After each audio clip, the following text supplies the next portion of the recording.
நீங்கள் தவறவிட்ட எபிசோடுகளை இப்பொழுதே காணுங்கள் உங்கள் Tandivan.com மற்றும் Tandivan யூடியூப் சேனலில்.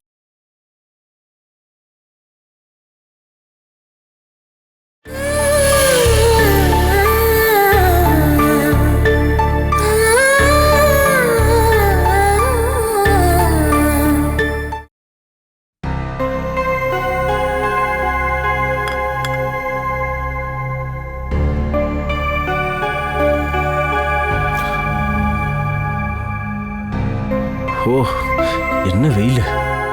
அட்வொகேட் விஷயம் ரெடி ஆயிடுச்சா? ஒரு விஷயத்துல இறங்கும் போது தானே அது எவ்வளவு கஷ்டம்னு தெரியுது. இந்த கொலைகேஸை டீல் பண்றதுக்கு வக்கீலே கிடைக்க மாட்டாங்க. வாதாடுற வக்கீலுக்கு பயங்கர டிமாண்டு. கடைசியில நான் ஒரு ஆளை தேடி கண்டுபிடிச்சிட்டேன். இதுக்கு முன்னாடி கோர்ட்டு பக்கம்லாம் போயிருக்காரா? நீ அப்படிலாம் ஒன்றும் கிண்டல் பண்ண வேண்டாம். அவரு பயங்கரமான கொலைகேஸ்லாம் வாதாடி ஜெயிச்சிருக்காரு.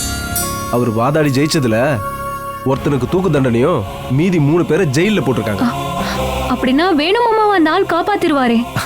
அடியே, தண்டனை கிடைச்சதுன்னு சொன்னது அந்த ஆளோட கிளையண்ட்டுக்கு தான். ஓ, இப்படி ஒரு ஆளை கண்டுபிடிக்கிறதுக்கு தான் நான் இவ்வளவு தூரம் அலைஞ்சேன். இவரு நமக்கேத்த சரியான ஆளு. உள்ள போயிட்டு வெளியே வந்த உடனே உங்க அண்ணன் வக்கீல அடிப்பாரு. இந்த கொலைய போலீஸ்காரங்க வேற பார்த்து தொலைச்சிட்டாங்களா, கட்டாயமா தண்டனை கிடைக்கும். நல்ல வக்கீலா இருந்தா இந்த கேஸ் ஒன்றும் அவ்வளோ ஸ்ட்ராங்கா இல்லை, திருட்டு கேஸ்ன்னு சொல்லி ஏதோ தெரியாம நடந்துருச்சுன்னு சொல்லி தண்டனை காலத்தை மேக்சிமம் குறைக்கிறதுக்கு பார்ப்பாங்க. ஆனா வேணும்ன விஷயத்துல தண்டனை நாட்கள் எவ்வளோ கூடுதோ அந்த அளவுக்கு நமக்கு நல்லது. நம்மளால முடிஞ்ச அளவுக்கு கேஸை நடத்தணும். ஆனா எவிடன்ஸ் எல்லாம் எதிராக இருக்கிறதுனால தண்டனை கிடைச்சிருச்சு. நம்மளால என்ன பண்ண முடியும்? உங்க அம்மாவுக்கு அந்த விஷயத்த சொல்லி புரிய வைங்க. அதெல்லாம் நான் பாத்துக்கிறேன். வேணனோட ஜட்ஜ்மெண்ட் வர வரைக்கும் அம்மாவை காக்கா பிடிச்சி அவங்க சொல்ற வேலையெல்லாம் செய். வேணன்ன கேஸ்ல இருந்து வெளியில வந்துருவாருன்னு நினைச்சுதான் அம்மா உட்காந்துட்டு இருக்காங்க. சரியா? அதை நாமளா போய் வாயை விட்டு கெடுக்க வேண்டாம்.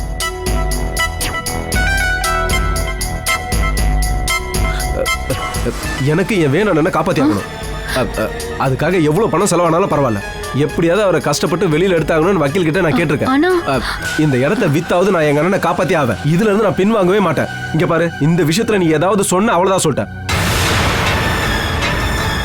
நான் சொல்றது உனக்கு புரியுதா? என்னங்க? அம்மா அம்மா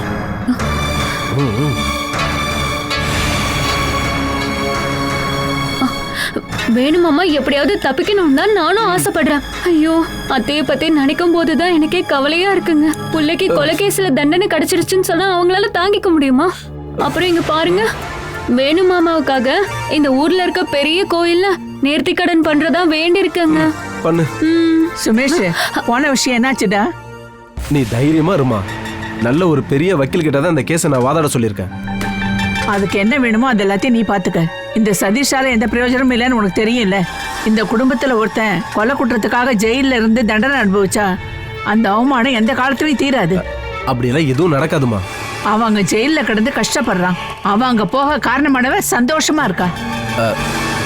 எல்லா விஷயத்தையும் நான் வேணண்ணன் கிட்ட சொல்லிட்டேன். நான் அவளை ஒரு வாட்டி பார்க்கணும்.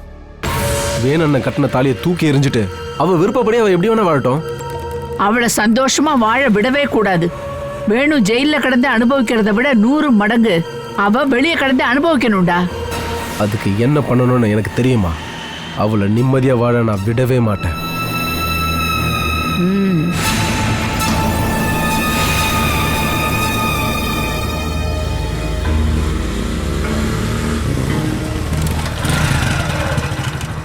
பைக் ஆஃப் பண்ணது.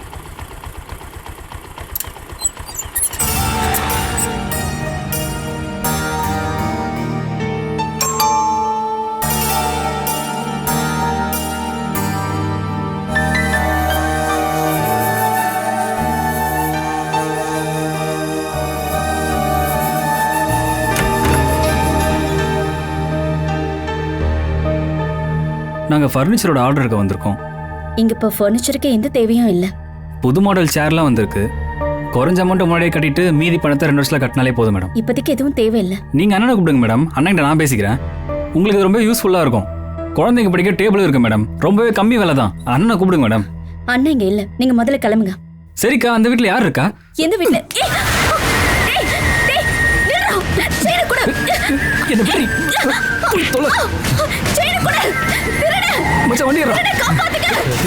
ஏய், வாடா. டேய் மச்சான் டேய் மச்சான் எங்கடா போற? ஏய், அண்ணே. எங்கடா ஓட பாக்குற? அண்ணே. வாடா. வா. ஏய், அண்ணே வாடா செய்யுங்கடா, செய்யுங்க. நீ பயந்துட்டியா? வீட்டுல தனியா தங்கியிருந்தா இந்த மாதிரி பிரச்சனை எல்லாம் நிறைய வரும். இந்த செயின் கிடைச்சிருச்சுல, இந்த அப்படி. ஏய், சிவா இப்ப நீ மட்டும் வரலனா இது என் கையை விட்டு போயிருக்கும்.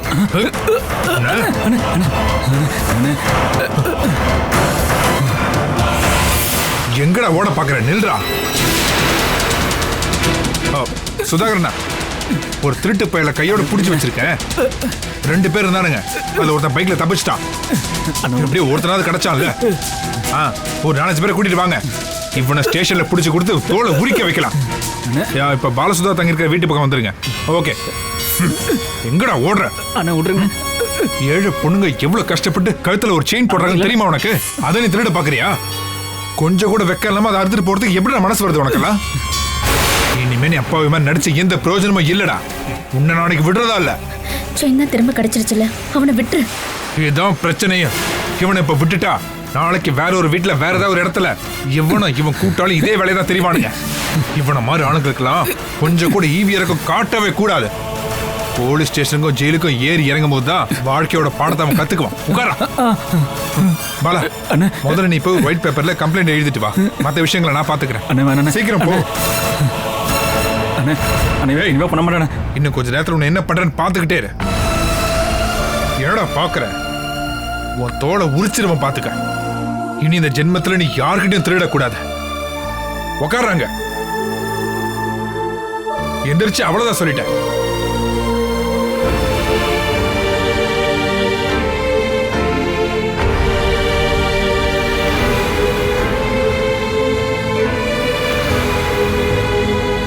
பாலசுதா அக்காவுக்கு எந்தவித பிரச்சனையும் இல்லைல்லண்ணே. செயினை பிடிச்சி இழுத்ததுல கழுத்துல லேசா ஒரு காயம் மட்டும் இருக்கு, வேற எதுவும் இல்லை. இப்பெல்லாம் தங்க நகையை போட்டு வெளியில போகவே முடியலப்பா. நம்ம இந்த சீட்டெல்லாம் போட்டு கொஞ்சம் கொஞ்சமாக பணம் சேர்க்குறோம். அப்புறம் கொஞ்ச நாளில் அரை சவர நகை வாங்குறோம். அதை கூட ரோட்டில் போகிற திருட்டு பசங்க திருடினா எப்படி? இனிமே சிட்டியில் இருக்கிற மாதிரி எல்லா இடத்துலையும் சிசிடிவி கேமரா வச்சிருவாங்க. அப்படி வந்துட்டு திருட்டு பசங்களை ஈஸியாக பிடிச்சிடலாம். நம்ம ஊர்ல எல்லாம் எந்த கேமரா வச்சு பிரயோஜனம் இல்லைண்ணே. ஒரே ராத்திரியில எல்லா கேமராவையும் எடுத்து நம்ம ஆளுக்கு கொண்டு போய் வித்துருவானுங்கண்ணே. ஆமா சிவா, வாழ அந்த வீட்டில் தங்கி இருக்கான்னு தெரிஞ்சுதான் அவங்க போயிருக்காங்களோ? தெரியலண்ணா. அப்ப எல்லாரும் ரொம்ப ஜாக்கிரதையா இருக்கணும். கை குழந்தையோட இருக்கிற பொண்ணு தன்னந்தனியா ஒரு வீட்டில் தங்குறான்னா எதுக்கும் ஒரு கை பாத்துடலாம்னு நினைச்சு இப்படிதான் வீட்டுக்குள்ள வருவாங்க.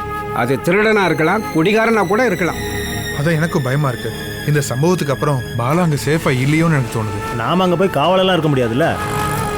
இப்போதைக்கு நீங்க ஒரு ஹெல்ப் பண்ணா நல்லா இருக்கும். நீங்க சவாரி போகும்போதெல்லாம் அந்த வீட்டு மேல ஒரு கண்ணு வச்சுக்கோங்க. சரிண்ணே. மத்தவங்க கிட்டயும் சொல்லி வைங்க. முன்ன பின்ன தெரியாதவங்க யாராவது அங்க இருந்தா உடனே தகவல் சொல்லுங்க. ஆட்டோக்காரங்க எப்பயும் ரவுண்ட்ஸ்ல தானப்பா இருப்போம். போகும்போது ஒரு 8 பார்த்துட்டு போயிடுவோம். அது போதுங்க. அவங்க உனக்கு வேண்டப்பட்டவங்கன்னு சொல்லும் போது எங்களுக்கு அப்படித்தானே, நாங்க பாத்துக்கிறோம்.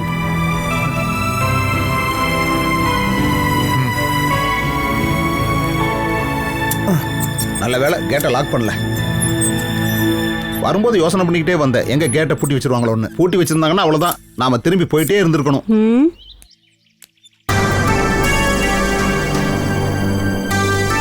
அத்தை,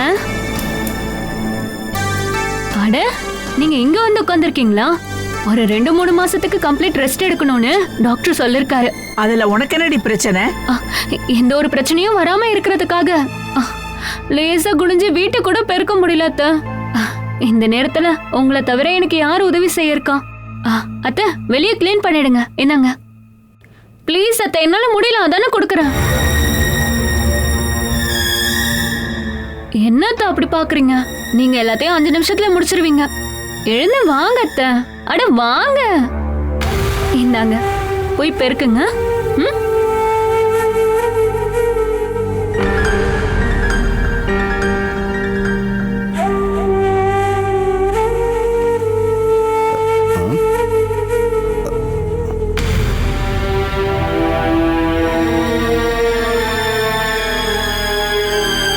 நம்ம 2 பேரும் ஒன்னா வெளியே போனது அம்மாவுக்கு பிடிக்கல போல் இருக்கு. தொடப்பக்கட்டையோட வரவேற்பு கொடுக்குறாங்க. அத்தைய வேலை வாங்க ஆஷா போட்ட பிளான் அது.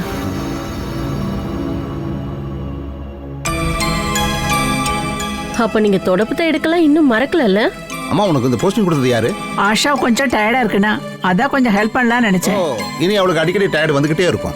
இனிமே வீட்டுல இருக்கிற எல்லா வேலையும் நீ தான் இழுத்து போட்டு செய்யணும். நான் இங்க மாடு மாதிரி வேலை செய்யும் போதெல்லாம் உங்களுக்கு எனக்கு உதவி செய்யணும்னு தோணவே இல்லையா அத்தை? அதுக்கு உனக்கு எந்த பிரச்சனையும் இல்லையே. டயர்ட்னஸ் இல்லைன்னு யார் சொன்னா? அதை பார்க்கதான் இங்க யாருக்கும் கண்ணு இல்ல. செஞ்சதுக்கெல்லாம் பதிலடி கிடைக்க ஒரு காலம் வரும்னு சும்மா சொல்லலன்னு எனக்கு இப்ப புரிஞ்சிருச்சு. இப்ப சின்ன மருமக தானே ஆட்டி படிக்கிறா, நல்லா என்ஜாய் பண்ண. எங்க யாருக்கும் இதுல எந்த பங்கும் கிடையாது. நீ தானே அவளை தலையில தூக்கி வச்சு நல்லா ஆடிக்கிட்டு இருந்த. அதை சாக்கா வச்சுக்கிட்டு இப்ப அவன் நல்லா உன்னை பழி வாங்கிட்டு இருக்கா. என்னங்க, அத்தைக்கு உடம்பு முடியலன்னு அவளுக்கு நல்லாவே தெரியுங்க. அதையும் மீறி தொடப்பத்தை எடுத்து கொடுத்துருக்கானா? வேணும்னே அத்தைய பழி வாங்க நினைச்சிருக்கா. இந்த விஷயத்துல நாம என்ன பண்ண முடியும்? அடுக்கடுக்கா கஷ்டத்தை கொடுத்து பாலாவை டார்ச்சர் பண்ணது இவங்க தானே. இன்னைக்கு அவங்களுக்கே வேற ஒரு மருமக எல்லாத்தையும் திரும்ப கொடுக்கறா. என்னங்க ஒரு நிமிஷம், நாளைக்கு நம்ம போய் பாலாவையும் குழந்தையும் பார்த்துட்டு வரலாமா? உடனே போக முடியாதே. போகும்போது குழந்தை கையில கொடுக்க ஏதாவது வாங்கிட்டு போகணும்ல. யாருகிட்ட காசு இருக்கு? அதெல்லாம் நான் வாங்கிக்கிறேன். நீங்க என் கூட சும்மா வந்தா மட்டும் போதும். செலவெல்லாம் நீ பாத்துக்கிறேன்னு சொன்னா தாராளமா நான் கூட வர்றேன்.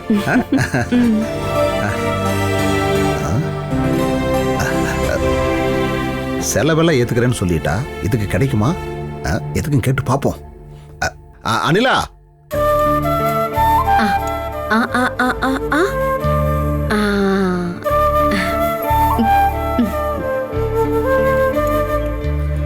இனிமே நல்ல பாப்பாவா தூங்கணும், சரியா? அம்மாவுக்கு இங்க ஏகப்பட்ட வேலை இருக்குடா. ஓ, என் செல்லக்குட்டி ட்ரெஸ் எல்லாம் வாஷ் பண்ணணும்ல, வீட்டு துடைக்கணும். அக்கட்டு அக்கட்டு.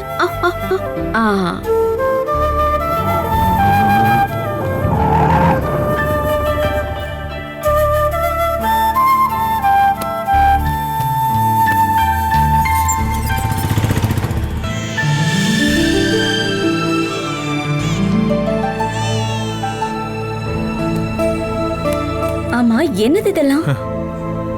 உனக்கு ஏதாவது ஒரு சைட் பிசினஸ் வேணும்ல. உனக்கு டியூஷனுக்கு பசங்களை ஏற்பாடு பண்ணி தரேன்னு நான் தானே சொல்லிட்டு போனேன். அது இப்ப கொஞ்சம் லேட் ஆகிறதுனால உனக்கு வர்ற கஷ்டங்களை நான் தானே சரி பண்ணி ஆகணும். இப்படி உன் உதவியோட நான் எத்தனை நாளைக்கு வாழ முடியும்? அதெல்லாம் ஒரு பிரச்சனையும் இல்லை. அக்கௌண்ட்ல தான் வாங்கியிருக்கேன். ஒவ்வொரு மாசமும் 9ஆம் தேதி பணத்தை செட்டில் பண்ணணும். நான் செலவு பண்ணதுக்கான கணக்கு வழக்கெல்லாம் நான் கரெக்டா மெயின்டைன் பண்ணிட்டு வரேன். அதுல ₹1 கூட குறையாம எனக்கு கரெக்டா திரும்ப வந்துடணும். அதுக்கு எனக்கு வருமானம் வேணும்ல. பயப்படாத, நான் இங்க நிறைய பேர்கிட்ட சொல்லி வச்சிருக்கேன். நீ இப்பதானே இங்க வந்து தங்க ஆரம்பிச்சிருக்க. எல்லாரு கூடவும் கலந்து பேசி பழகு. அதுக்குள்ள பசங்களும் இங்க வர ஆரம்பிச்சிருவாங்க. இதை ஒரு ஸ்டார்டிங் ட்ரபிள்னு வச்சுக்குவோம். கொஞ்ச நாளைக்கு அப்புறம் பாரு, இங்க ஒரு ஸ்கூல் ஆரம்பிக்கிற அளவுக்கு குழந்தைங்களாம் வருவாங்க.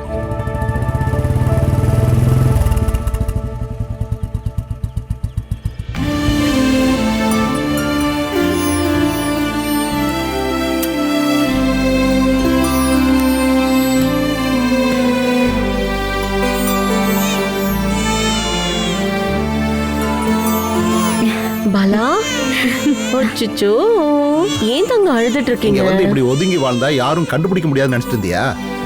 யாருக்கும் நான் பயந்து பதுங்கலாம் வாழலையே. என்னங்க இருந்து விரட்டி விட்டுட்டாங்கல்ல. உன்னை கண்டுபிடிக்க ரொம்ப கஷ்டப்பட்டோம். நாங்க முதல்ல ஜெயச்சந்திரன் சார் வீட்டுக்கு போனோம். அவர் தான் இந்த அட்ரஸ் கொடுத்து இங்க போக சொன்னாரு.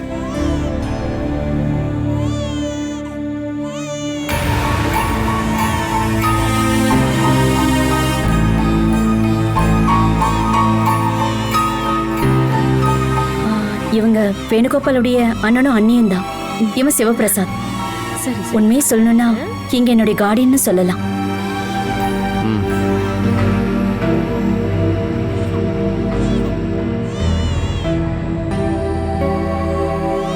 நீ கொஞ்சம் வா, உன்கிட்ட பேச வேண்டியது இருக்கு பாலா.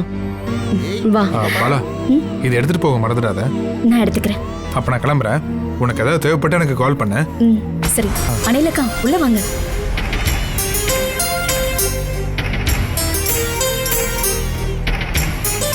ஹலோ, ஒரு நிமிஷம். இது உன் சொந்த ஆட்டோவா? ஆமா. இதோட சேர்ந்து நீ பார்சல் சர்வீஸும் பண்றியா? ஏன் இப்படி கேக்குறீங்க? இல்ல, ஏதாவது வாங்கணும்னா கால் பண்ணா போதும்னு சொன்னல, அதுக்காக தான் நான் கேட்டேன். வேற ஒண்ணு. ஓ, உங்களுக்கு ஏதாவது வாங்கணுமா?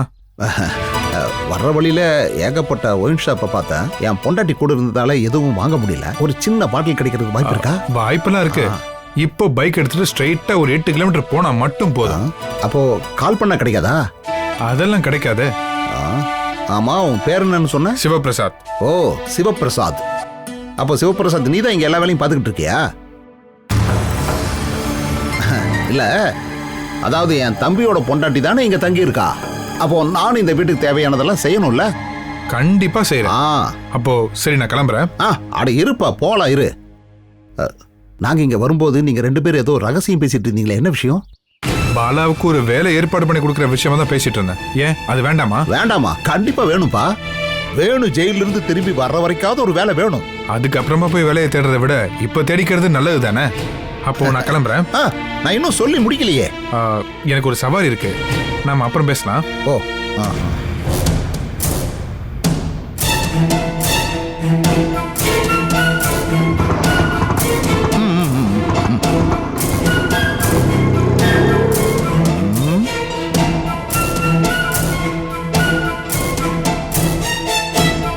இவன் விஷயத்துல கொஞ்சம் ஜாக்கிரதையா இருக்கணும்.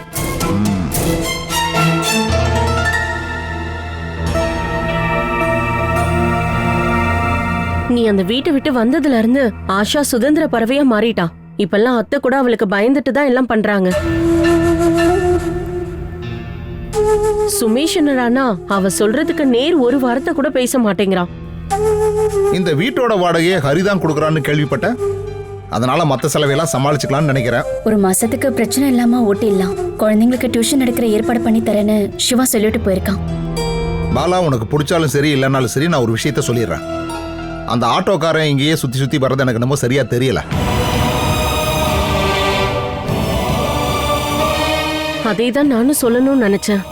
வேணு ஜெயில இருக்கான், நீயும் குழந்தையும் இங்க தனியா இருக்கீங்க. பத்தாததுக்கு கர்ப்பமா வேற இருக்க. 5-6 மாசத்துக்கு அப்புறம் டெலிவரி வேற இருக்குல்ல.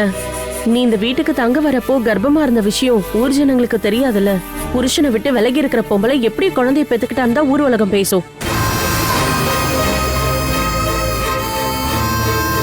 போதாததுக்கு கண்ட கண்ட வேலைக்காரங்களை கொண்டு வந்து நிப்பாட்டி கடைசியில கெட்ட பேர் வாங்கினா அந்த கஷ்டத்தையும் நீ தான் அனுபவிக்கணும்.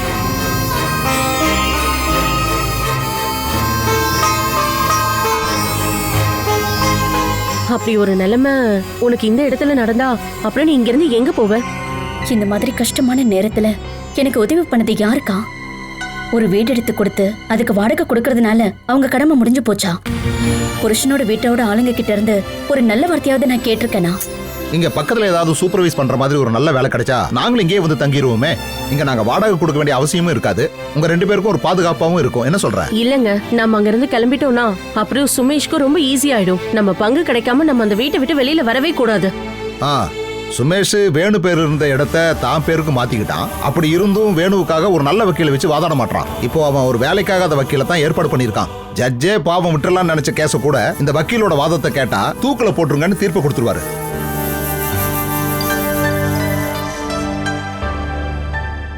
இப்ப இருக்கிற நிலைமையில வேணுக்கு தண்டனை கிடைச்சாலும் இல்லனாலும் கஷ்டப்பட போறது நீதான் பாலா.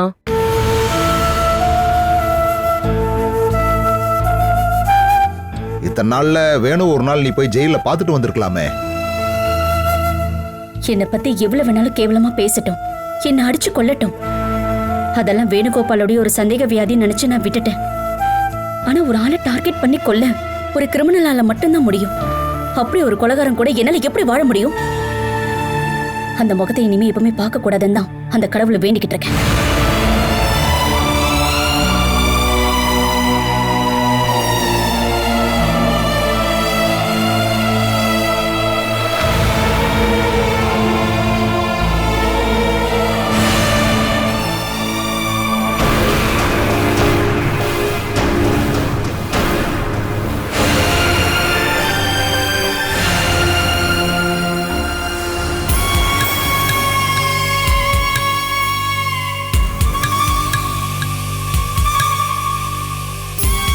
உண்மைதான் வேணும்னா சிவபிரசாத்னு ஒரு ஆட்டோ டிரைவர் கூட தான் பாலா அண்ணி இப்ப தங்கிட்டு இருக்காங்க.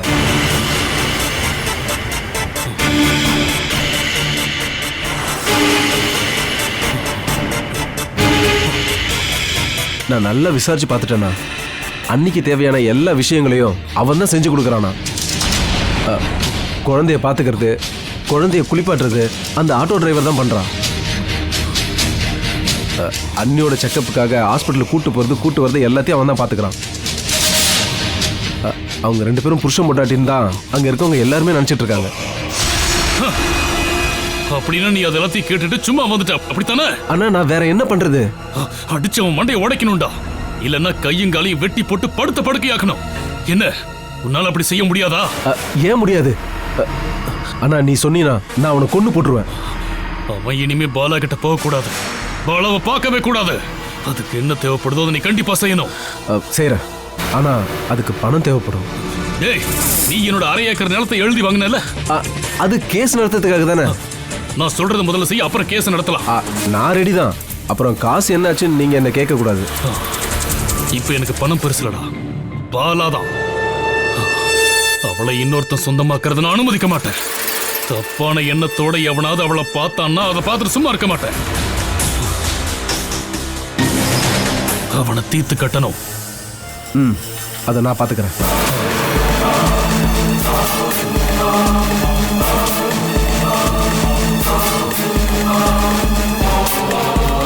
அவனை தீர்த்து கட்டணும்.